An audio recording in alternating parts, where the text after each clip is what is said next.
This is Singapore Tonight. Good evening, I'm Dawn Tan. Tonight's top stories. In his New Year message, Prime Minister Lee points out the high level of trust Singaporeans have in the system as the country responds to COVID-19. 5 new community infections of COVID-19 reported, all linked to cases in the marine sector. The sector is now in focus, with testing being ramped up and precautionary measures to be reviewed. I'm Melissa Goh, and I'll tell you what you'll see for the New Year countdown at Marina Bay. A year like no other, we take a look at some moments of 2020.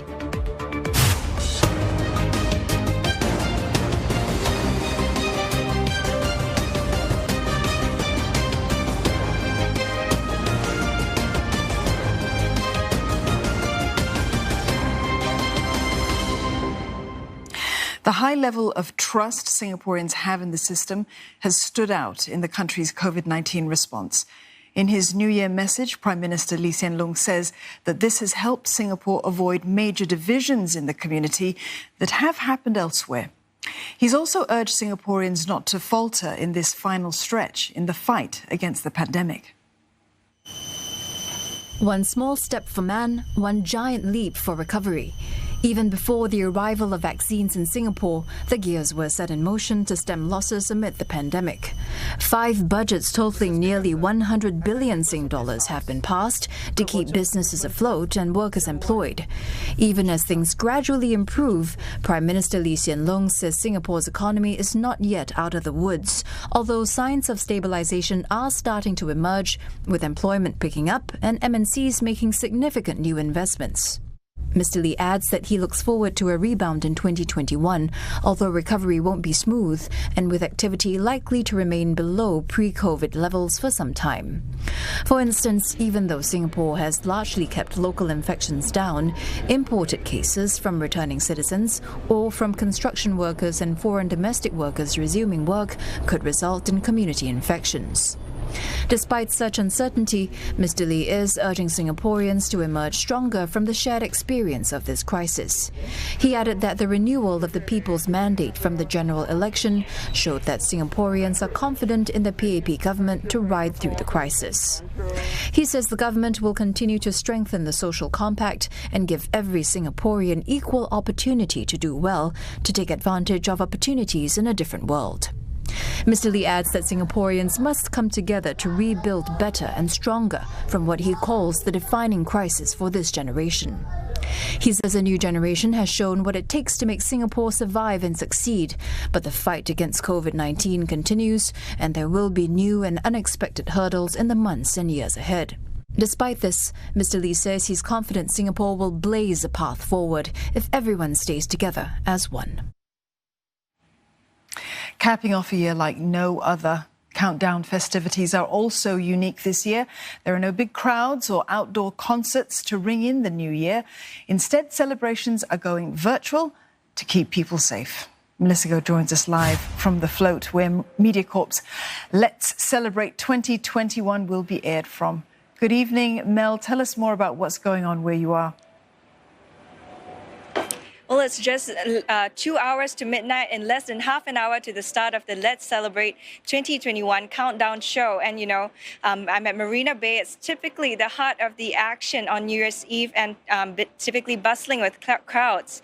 This year, it's a little quieter, and the show is also going to be different from previous years. There are no live audiences, there are no live performances, but instead, there's at the heart of the show is really a call to rally Singaporeans to stand together and look forward to a brand new year together. The show will also celebrate local and international acts. For one, Tabitha Nauza will be decked out in locally designed wear for her show performance.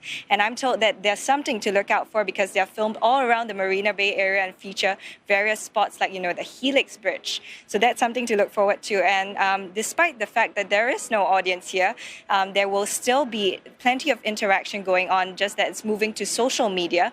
They are calling for audiences to actually post their countdown moment online so that we can all count down together as a nation.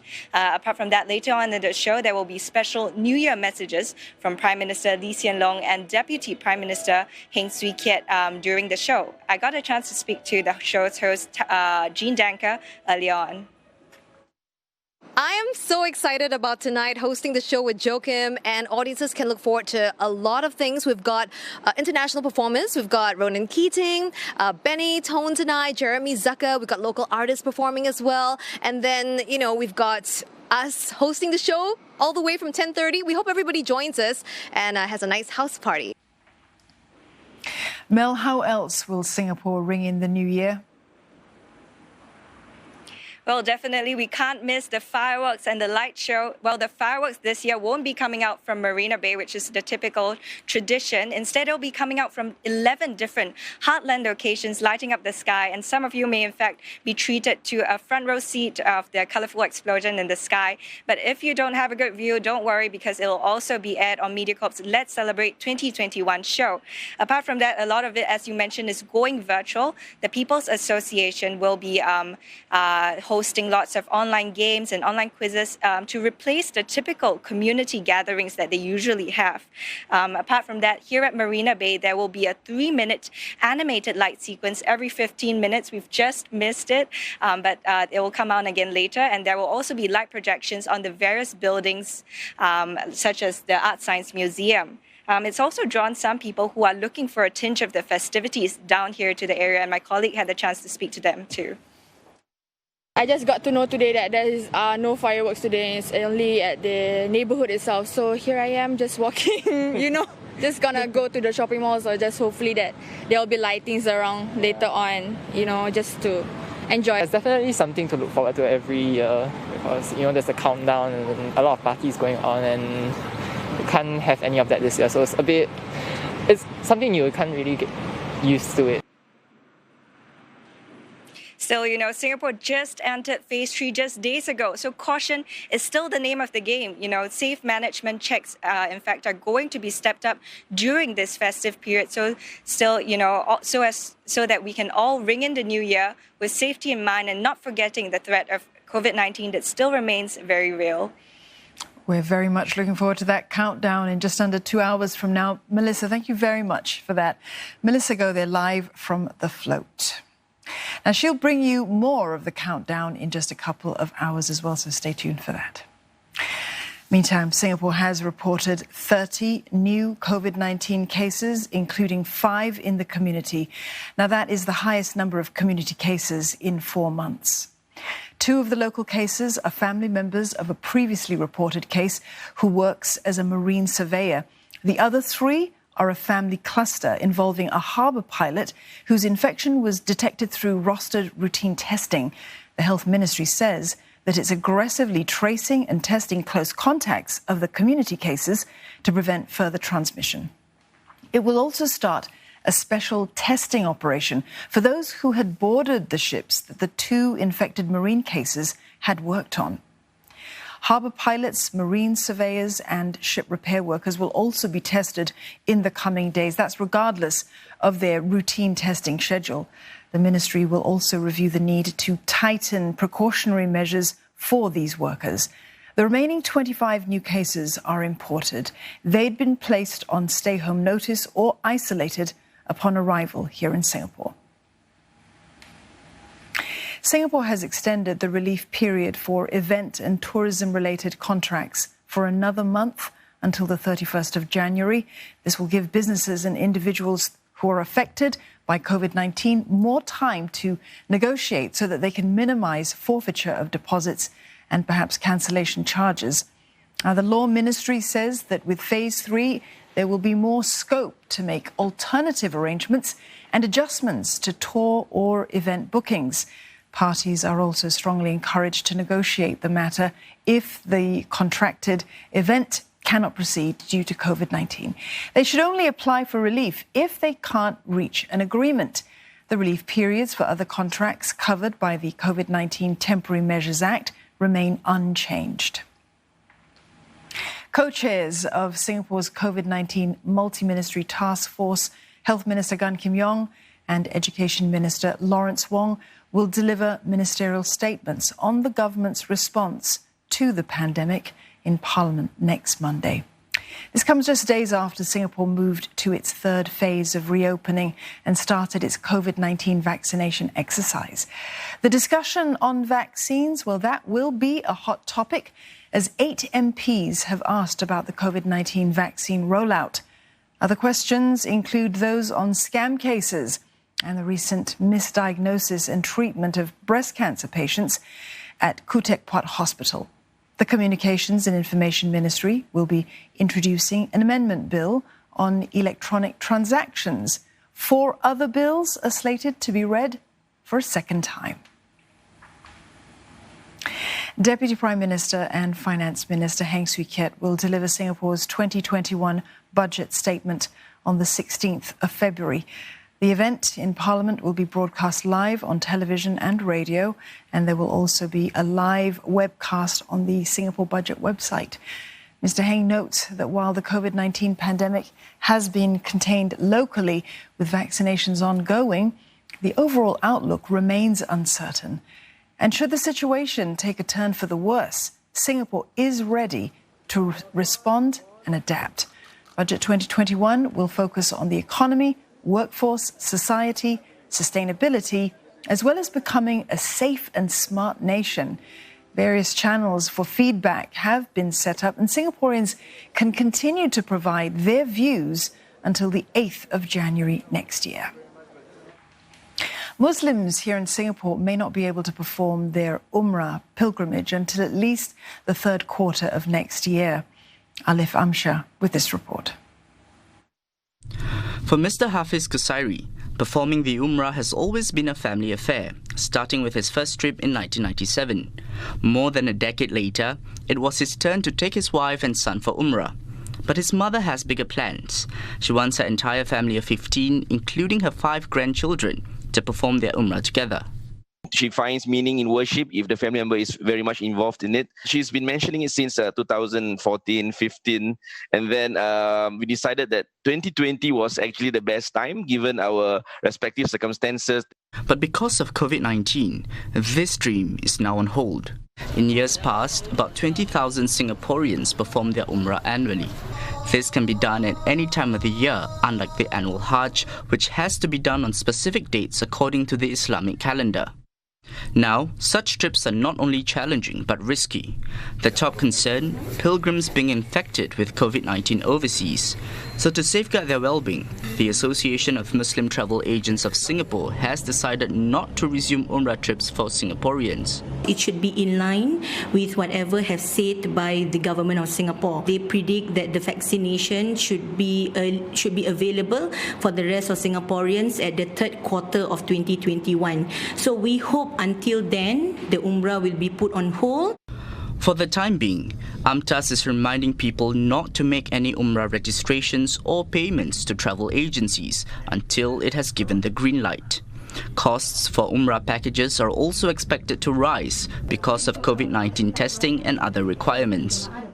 Meanwhile, the Islamic Religious Council of Singapore says it shares UMTAS's commitment to protect prospective pilgrims and the wider community from the risk of infection. It's working closely with the authorities to assess when Umrah travel would be safe to resume. India has imposed night curfews for this New Year's Eve in several states and major cities. Authorities there are trying to head off a potential new COVID-19 wave as more cases of the new coronavirus variant emerge. Ishan Garg with this report. In Delhi, large public gatherings are not allowed from 11 p.m. in the night till 6 a.m. in the morning, which means that most clubs, pubs and party venues will have to shut shop right before midnight. Authorities are calling to step up security measures and increase surveillance, saying that the New Year festivities could be a threat to India's dipping caseload of COVID-19. Many other cities are following suit. Similar restrictions are being imposed in Mumbai, Bangalore and Ahmedabad. Concerns are that the new, more contagious strain of the coronavirus could undo India's progress if it becomes prevalent in India's population of 1.3 billion people. 25 cases of the new strain have already been confirmed here, and authorities are actively tracing all those who've travelled from the UK in the past month. All hopes are now on a vaccine, especially with officials now saying that a vaccine could be approved in the new year. The government hopes to start the first phase of its immunization drive in January, under which it will inoculate 300 million people, starting with healthcare workers, frontline workers and the elderly. Ishan Garg, CNA, New Delhi. South Korea is set to announce changes to COVID-19 restrictions this weekend as infection rates show no signs of let-up. It is also again on the brink of imposing the toughest distancing guidelines. South Korea reported more than 960 new cases, mostly local infections. At least 5 cases of the new, more infectious strain were confirmed. The current level 2.5 measure for social distancing in Seoul and its surrounding region is set to end on Sunday. The government is working with local officials and experts to come up with a new plan. Daily cases are hovering around 1,000, well within the threshold for the highest level 3 measure, and that would be equivalent to a lockdown. Authorities have imposed the highest distancing level in prisons nationwide for 2 weeks. The move comes on the back of a growing outbreak at the Dongbu Detention Center. More than 900 infections have been reported there. Other cases have been detected in churches and private gatherings across the Greater Seoul area. 현재 3차 유행이 진행 중이며 해결해야 할 방역 대응에 많은 문제점과 과제가 있습니다. 환자 급증에 따른 병상 확충, 역학조사 및 접촉자 관리 역량을 확충해야 되고 There are just hours left before Britain departs from the European Union for good after nearly half a century of often turbulent ties. The exit is sparking fears of disrupted food and medical supplies, despite both sides signing that free trade deal. Now, a bumpy road lies ahead, as Ollie Barrett explains.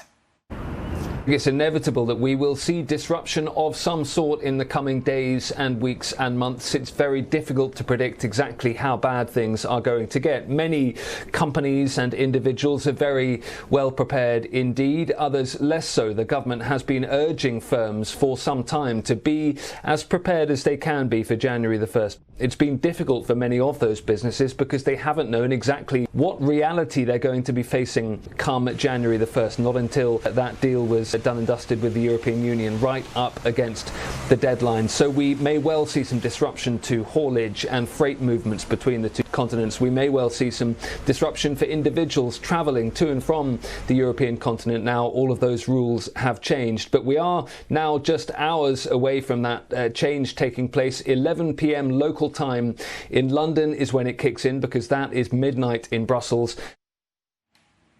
Countries around the world have already begun ushering in 2021.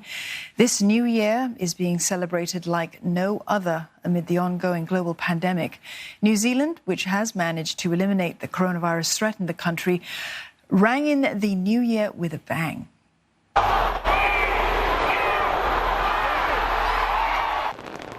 A grand laser show was followed by fireworks as the clock struck midnight. Thousands of revellers watched the spectacle at Auckland's Sky Tower. Crowds were allowed to celebrate across the virus-free nation with limited restrictions in place. But it's a very different story in Australia, where coronavirus measures have hampered celebrations. The annual fireworks display went ahead at Sydney Harbour, but without a physical audience. The show was also shortened to just a few minutes. Residents have been urged to stay home as Sydney and Melbourne try to contain COVID-19 clusters. The police are investigating 230 people allegedly involved in nearly 390 scams. Victims purportedly lost more than $2.9 million in these cases. The cases comprise mainly internet love scams, e-commerce fraud, social media impersonation, fake gambling platforms and loan scams. The suspected scammers and money mules were rounded up after a 2-week enforcement operation this month. They could be jailed up to 10 years and given a fine if convicted of cheating. If found guilty of money laundering, well, the penalty is up to 10 years in jail and a fine of up to $500,000. A Groundup initiative is giving 50,000 fresh fruits to frontline healthcare workers at 20 hospitals here in recognition of their ongoing efforts in the pandemic. This as Singapore enters phase 3 of its reopening. Now, these boxes of fruits were packed and delivered by volunteers in an effort that was led by the Indian vegetarian restaurant MTR Singapore. They were joined by Parliamentary Secretary Eric Chua and Indian High Commissioner to Singapore, Periyasamy Kumaran, who thanked Singapore's healthcare staff for working tirelessly behind the scenes. Over half of the fruits were delivered today. The rest will be sent out over the next week. Singapore is planning to roll out more smart street lights in a bid to improve its urban planning. According to the Government Technology Agency of Singapore, about 40 of these street lights will be installed in a Punggol residential estate by the middle of next year. This follows a trial that started earlier this year, where about 60 of such lights were fitted in One North and Geylang estates.